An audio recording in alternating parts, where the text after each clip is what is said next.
આગળ વાત સુરતની કરીએ। સુરતમાં બાળકી સાથે દુષ્કર્મ આચરનાર આરોપીને ઝડપી પાડવામાં આવ્યો છે। આરોપી રવિશંકર ઠાકુરની ઉત્તર પ્રદેશથી ધરપકડ કરવામાં આવી છે। બાળકી અને આરોપી સુરતમાં છૂટક મજૂરી કરતા હતા। રેલવે સ્ટેશને મજૂરી કરતા એકબીજાના સંપર્કમાં આવ્યા હતા। મિત્રતાનો ફાયદો ઉઠાવીને આરોપીએ દુષ્કર્મ આચર્યું હતું। રાત્રિ દરમિયાન જાડી ઝાંખરામાં લઈ જઈ દુષ્કર્મ આચરવામાં આવ્યું હતું। રેલવે પોલીસ સ્ટેશનમાં આરોપી વિરુદ્ધ ફરિયાદ દાખલ કરવામાં આવી હતી, જેની ધરપકડ કરવામાં આવી છે, જેની સામે કાયદેસરની કાર્યવાહી હાથ ધરાશે।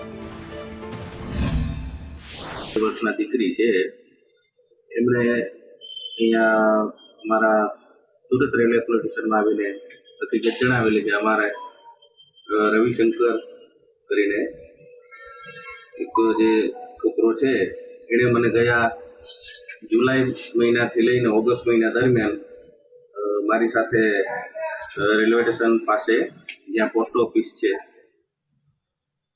એની નજીકમાં જે અવાવરું જગ્યા છે ત્યાં લઈ જઈને અવારનવાર રાત્રે મારી સાથે દુષ્કૃત્ય કરે છે એવું જણાવેલું, જેથી